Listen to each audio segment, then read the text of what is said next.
कहानी का आगाज डैन नामी एक शख्स से होता है जिसका ख्वाब बड़ा अदाकार बनना था।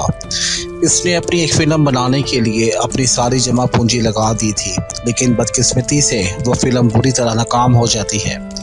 अब डैन के पास ज़िंदगी गुजारने का कोई बड़ा जरिया नहीं होता, इसलिए वो छोटे मोटे कमर्शियल बनाकर अपनी ज़िंदगी की गाड़ी आगे बढ़ा रहा होता है। एक दिन वो ओल्ड एज होम में अपने बीमार वालिद से मिलने जाता है, जहां टीवी पर चंद खतरनाक मुजरिमों के जेल से फरार होने की खबर चल रही होती है। डैन अपने वालिद को बताता है कि वो अपनी बीवी लीजा के साथ जंगल में मौजूद अपने ख़ानदानी केबिन में वीकेंड गुजारना चाहता है। ये सुनकर इसके वालिद खुश हो जाते हैं, लेकिन रवानगी से पहले वो डीन से कहते हैं कि इसे अपनी ज़िंदगी में कुछ बड़ा करना होगा, क्योंकि वो अपने आखिरी दिन इस तरह नहीं गुजार सकते। अब नेक्स्ट सीन में लीजा और डैन जो केबिन की तरफ जा रहे होते हैं, लेकिन डैन की गाड़ी में रखा सामान किसी पिकनिक पर जाने वाला नजर नहीं आता। ऐसा सामान जैसे किसी को मारकर उसको ठिकाना लगाने वाला हो।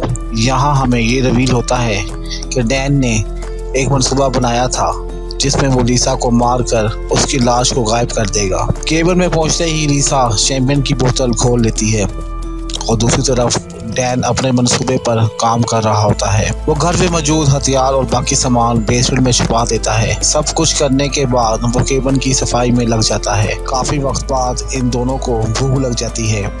डैन लीसा से कहता है कि वो खाने का इंतजाम करता है।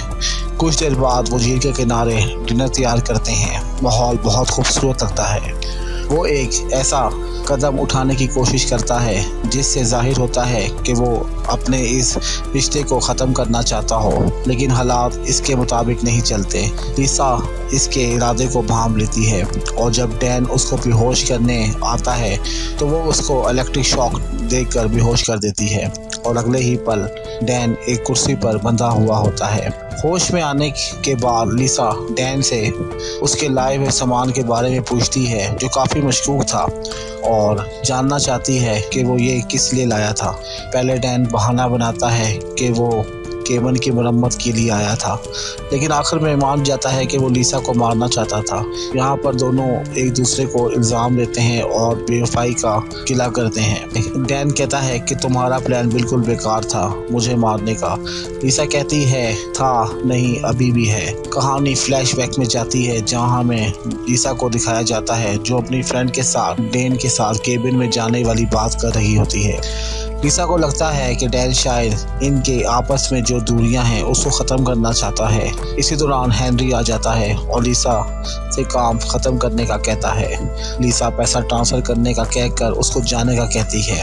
रिवील होता है कि हेनरी डैन का फ्रेंड है जो जेल में रहकर आया है और डैन के लिए छोटे मोटे काम करता रहता है। अब प्रेजेंट में लीसा अपना प्लान बताती है कि जब वो केबिन में डैन के साथ आई, वहाँ पर लगी गन जिसका सेफ्टी लॉक नहीं लगा होता। गलती से लीसा के अनबैलेंस होने की वजह से गन चल जाती है और डैन मारा जाता है। डैन इसकी प्लानिंग सुनकर शॉक हो जाता है। यहाँ पर फिर से दोनों बहस कर रहे होते हैं, तब फिर से हेनरी वहाँ आ जाता है, जिसे देखकर डैन उसके हाथ में मौजूद हथौड़ा मारने का कहता है। अब हेनरी हथौड़ा मारकर लीसा को बेहोश कर देता है। कहानी यहाँ से फिर 5 डेज फ्लैशबैक में जाती है। अब हेनरी और डैन को दिखाया जाता है कि उन्होंने लीसा को मारने की किस तरह प्लानिंग की। डैन ने हेनरी को लीसा के मरने के बाद मिलने वाली इंश्योरेंस के आधे पैसे देने का वादा किया। प्रेजेंट में लीसा फिर से एक बेसमेंट में होती है, जहां पर हेनरी और डैन इसके सामने होते हैं।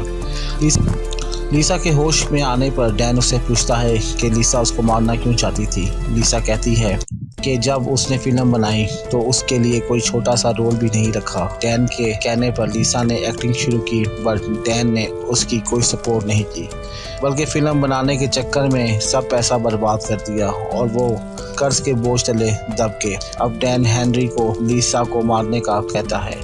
इससे पहले वो लीसा को मारता, लीसा इंश्योरेंस के पैसों का जिक्र करती है जो $10 लाख थी। हेनरी एकदम हैरान रह जाता है, जबकि डैन ने कम पैसे बताए थे। डैन जल्दी से लीसा को मारने की कोशिश करता है ताकि लीसा हेनरी को असल रकम के बारे में बात ना करे, लेकिन हेनरी ऐसा होने नहीं देता। लीसा ऑफर करती है कि अगर वो डैन को मार दे तो वो उसको पूरे इंश्योरेंस के पैसे दे देगी। डैन ये सुनकर हेनरी पर हमला कर देता है और दोनों आपस में उलझते हैं। इसी दौरान लिसा खुद को आज़ाद करवाती है और इनके साथ उलझ पड़ती है। इसी दौरान गलती से फायर होता है और हेनरी मारा जाता है।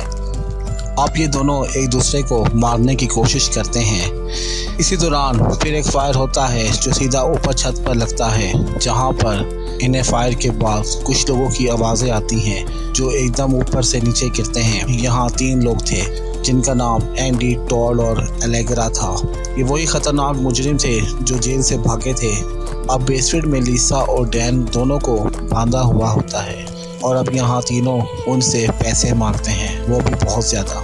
लेकिन इनके पास तो पैसे है ही नहीं, जिन पर तीनों बहुत गुस्सा करते हैं। इन गैंगस्टर में एक डैन की बनाई हुई मूवी का फैन निकल आता है जिसका नाम एंडी है, जिस पर वो उसकी काफ़ी तारीफ करता है, लेकिन एलेग्रा उसको मारना चाहती है। लिसा इसी बीच उनसे कहती है कि उसके पास $50,000 हैं। ये सुनकर तीनों रुक जाते हैं। लिसा और डैन जो पहले एक दूसरे के दुश्मन थे, अब इन्हें एक दूसरे की मदद चाहिए होती है। इसी दौरान डैन की नज़र स्नूकर बॉल पर पड़ती है। उसको एक आइडिया आता है। वो ज़ोर से शोर मचाता है कि उसको वॉशरूम जाना है। इसी दौरान टॉड नीचे आता है और उसको वॉशरूम ले जाता है। इसी दौरान डैन को मौका मिलता है, उस नौकर की बॉल को सॉक्स में छुपाकर उस पर हमला करता है और बेहोश कर देता है। वो लिसा को आज़ाद किए बगैर ऊपर जाता है। लिसा अपनी मदद खुद करती है और खुद को आज़ाद करवा लेती है। वो भी ऊपर रूम की तरफ जाती है। एंडी जो मुसलसल टॉड को आवाज़ें मार रहा होता है, लेकिन उसकी तरफ से कोई जवाब नहीं आता। मजबूरन एलेग्रा और एंडी दोनों बेसमेंट में जब जाते हैं तो वो देखते हैं कि टॉड बेहोश है।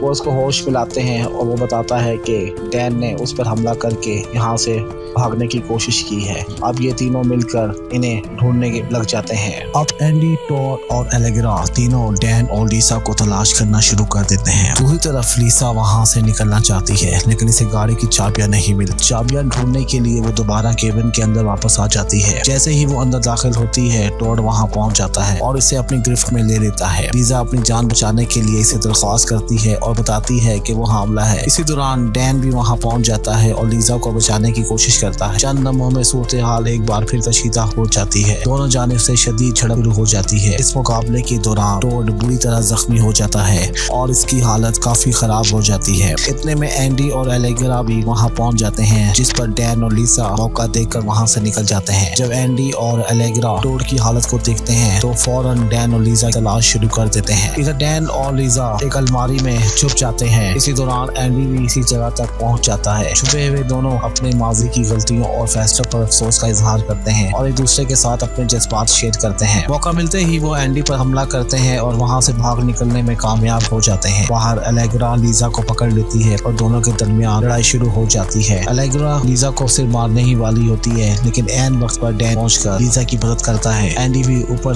खिड़की से ये सब कुछ देख रहा होता है। वो फौरन डैन पर हमला कर देता है। दोनों के दरमियान सख्त मुकाबला होता है। तमाम लिसा एक बार फिर डैन की मदद करती है और सूरत हाल मजीद पेचीदा हो जाती है। इसी दौरान जख्मी टॉड भी दोबारा सामने आ जाता है। अब डैन और लिसा तीनों मुजरिमों के दरमियान घिर चुके होते हैं। एंडी हर कीमत पर डैन को रास्ते से हटाना चाहता है और इसके लिए भरपूर कोशिश करता है। ऐसे में अचानक एक तेज रफ्तार गाड़ी वहाँ पहुँचती है। गाड़ी में डैन का वालिद माइकल मौजूद होता है, जो सूरत हाल देखते ही मुदाखलत करता है। फ्लैशबैक में कहानी चंद घंटे पीछे चली जाती है। माइकल को इसके एक दोस्त की कॉल मसूल होती है जो झील के करीब मौजूद होता है। जब वो दोस्त केवन के पास मशकूक हालात देखता है तो फौरन माइकल को इत्तला देता है। ये खबर सुनते ही माइकल अपने बेटे की मदद के लिए रवाना हो जाता है। माइकल मौके पर पहुंचकर डैन और लिसा की मदद करने की कोशिश करता है। सूरत हाल तेजी से काबू से बाहर हो जाती है और तमाम किरदार एक खतरनाक सादों में उलझ जाते हैं। इसी दौरान टॉड अपनी जान गंवा बैठता है। माइकल के एक फायर से वो मौके पर ही मारा जाता है। माइकल भी डैन को बचाने की कोशिश में शदीद जख्मी हो जाता है और बिलाखिर जिंदगी की बाजी हार जाता है। ये लम्हा डैन के लिए इंतहाई जज्बाती साबित होता है। उसे डैन और लिसा फौरन फरार होने की कोशिश करते हैं, लेकिन एंडी इन्हें आसानी से जाने नहीं देता। कुछ देर बाद जख्मी एलेग्रा वापस केबिन में आती है। लिसा झील के किनारे मौजूद कश्ती की तरफ बढ़ती है, जबकि डीन कश्ती की चाबियां लेने दोबारा केबिन में जाता है। वहाँ इसका सामना एलेग्रा से है। दोनों के दरमियान गलत जुमलों का तबादला होता है और आखिरकार ये मुकाबला एलेग्रा के खात्मे पर खत्म हो जाता है। इसी दौरान एंडी लिसा को ये कमाल बनाकर कश्ती के जरिए वहाँ से निकलने की कोशिश करता है, मगर डैन वक्त पर वहाँ पर पहुँच जाता है। एक बार फिर दोनों एंडी का मुकाबला करते हैं। काफी जदोजहद के बाद डैन और लिसा लीजा एंडी पर काबू पा लेते हैं। तसादुम के दौरान एंडी झील में जा गिरता है, लेकिन इसी लम्हे डैन भी एक मुश्किल सूरत हाल में फंस जाता है और पानी में गिर जाता है। लीजा पूरी कोशिश करती है कि डैन को बचा सके। फिर आखिर वो कामयाब हो जाती है और डैन को महफूज बाहर निकाल लेती है। यूं इस खौफनाक सिलसिले का अख्ताम हो जाता है कि आखिर में पुलिस केबिन तक पहुंचती है और पूरे वाक़े की तहकीकात मुकम्मल करी है। डैन मुकाम को बताता है कि वो लीजा से छुट्टी गुजारने आए थे, लेकिन गैर मुतवक्का हालात ने इन्हें एक खतरनाक सूरत हाल में धकेला। वक्त गुजरने के साथ साथ ये वाक़या मीडिया की तवज्जो भी हासिल लेता है। डैन और लीजा अवाम में खासी शहरियत हासिल कर लेते हैं। बाद में एक टीवी इंटरव्यू के दौरान ये इंकिशाफ होता है कि हॉलीवुड की इनकी कहानी से मुतासिर होकर इस पर फिल्म बनाने में दिलचस्पी रखता है। ये खबर डैन के कैरियर के लिए एक नई उम्मीद साबित हो। आखिरकार डैन और लीजा माजी की तल्ख यादों को पीछे छोड़कर अपनी जिंदगी का नया बाब शुरू करने का फैसला करते हैं। इसके साथ ही ये फिल्म यहाँ खत्म हो जाए।